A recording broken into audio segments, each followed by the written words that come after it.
My name is Ming Zhong.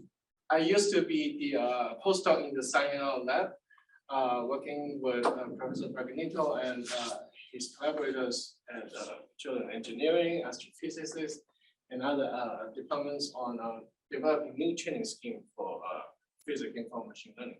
So in this case, I'm not limiting the physics-informed learning to just both pin and Gaussian process.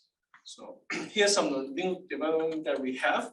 But before I talk to you about these new developments, I wanted to show you the basic framework that we are working with for scientific machine learning is trying to take the machine learning module and add on to it the prior knowledge of physical laws or any laws, PD-based, ODE-based law that you can add on to the machine learning module. And with that, you're able to do prediction, extrapolation well, even with limited amount of data. So that's what we're trying to do. Okay.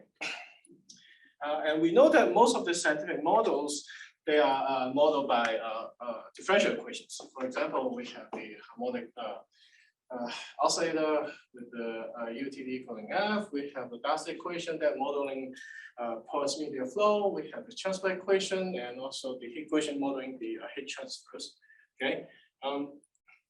So let me put down a little bit more general framework than what we are doing with all of these either differential equation-based model is we assume we have some kind of differential operator and inside the computational domain and some kind of data or boundary information on the boundary of the domain.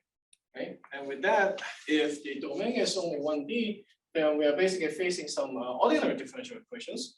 If you want to solve these ordinary differential equations using traditional method, then you run into the difficulties of thinking about whether I should use multi-step or single step, whether I should worry about the stiffness of the ODEs, whether I should worry about the geometry of the domains.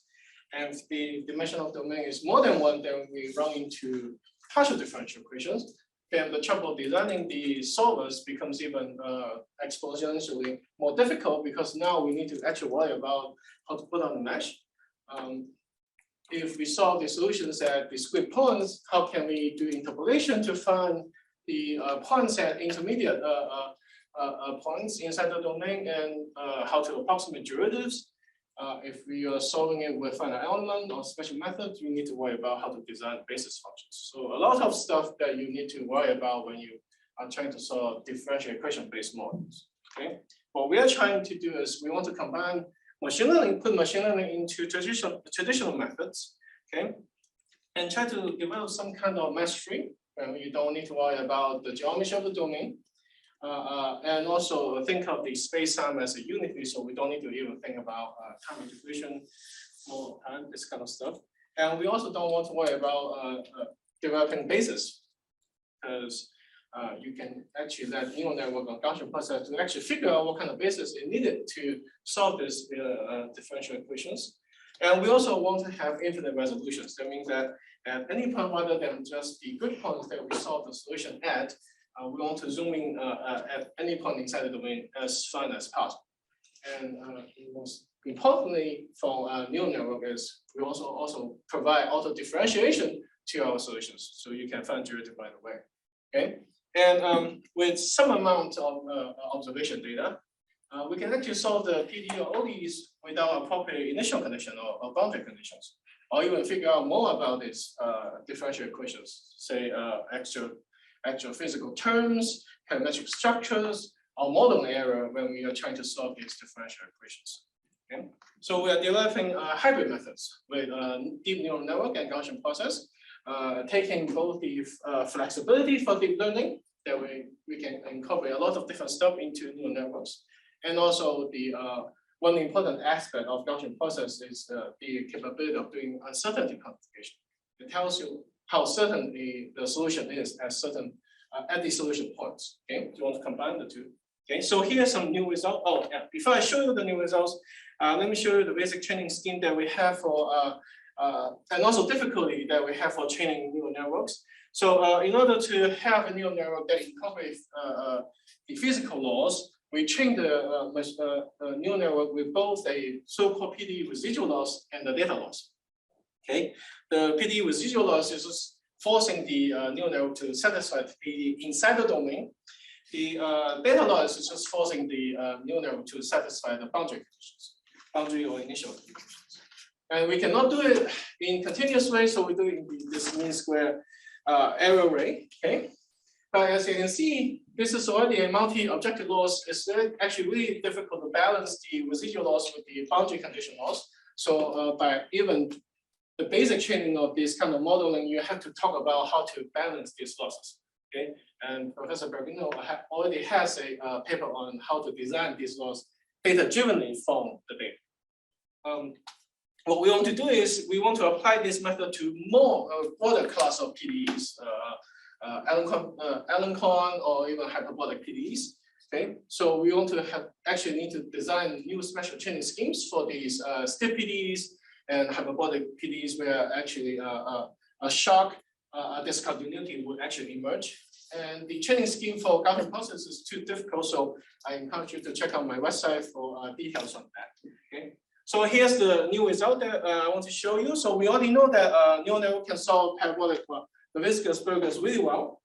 Okay, and the Gaussian process can capture the frequency change inside the domain really well for nonlinear elliptical PDE. You can also use Gaussian process to solve the Darcy equation one with unknown impermeability. So here is this comparison of the true Gaussian process solutions to the true solutions, and also the learned coefficients, the permeability coefficients with limited amount of observation data. What we want to do is we can combine the two. So here's the example that we combine the neural network and Gaussian process such that the neural network can teach Gaussian process to solve Burgers PDE without the need of figuring out the appropriate kernel. Okay, so this is the error. So on the left is the error before the co-training.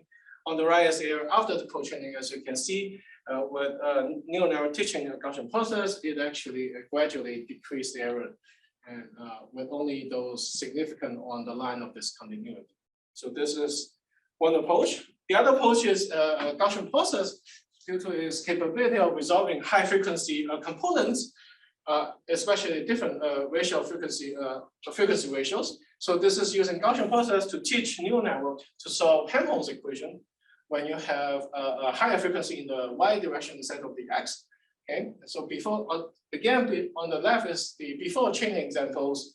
The pin has the normal pin. We are not even using the cell adapted pin. It's having trouble to capture some of these features on the x directions. That should be x there. Sorry, x y.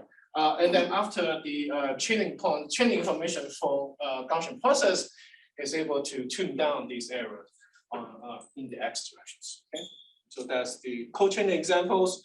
We also developing data-driven entropy loss for solving hyperbolic PDEs. Professor Goulding already showed an example solving back 11. We took the idea, improve it, and push it to solving other systems.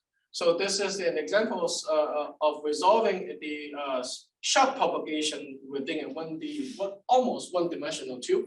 Okay. In this example, the sort example, you can see that on the very left is the solutions for the density. It has three different structures: the rarefaction wave on the very left, and then the contact discontinuity, and then the shock propagation. Okay, by using data-driven entropy conditions, by putting that into the training of the pin, we're able to capture all three different structures from the order system. Okay, so that's one of the examples that we can actually solve hyperbolic system. Another example is by adding appropriate entropy conditions, we are able to capture even this rarefaction wave, actually a double rarefaction wave, when you have a rarefaction going both from the left and from the right. Again, on the very left, that's the comparison of the pin density to the true density. Okay, we're able to capture even down to close to vacuum solutions for this density, both the density and this is the pressure on the very right.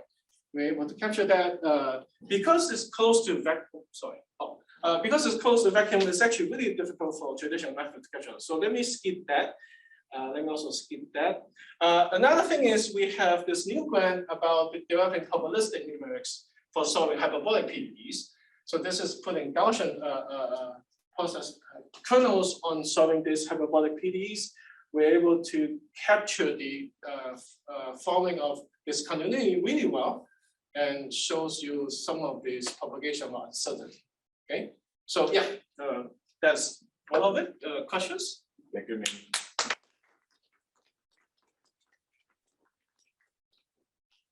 Time. So can you introduce a bit how you incorporate the GP in the training? Oh, Yeah, because you didn't mention. Can we talk offline? Because that GP is like, for me to even talk about it, it takes like at least 10 minutes. Oh, okay. Yeah, it's really difficult GP that we actually use, but it can handle nonlinear PDEs. So that's why we picked that particular PDE, particular GPU. I think the question was how do you combine GP and neural Oh, networks? with neural networks Is that the together? question? Or just the GP? The connection between. Oh, okay. GP and neural- Oh, that idea is about label propagation. So we use one of the estimator either from Clean or GP as a like a oracle to tell you how to propagate the labels, which is labeled as data inside the computational domain. Yeah, we're actually writing up a paper on that, and I can send you details once we finish that and put it on our. Thank you.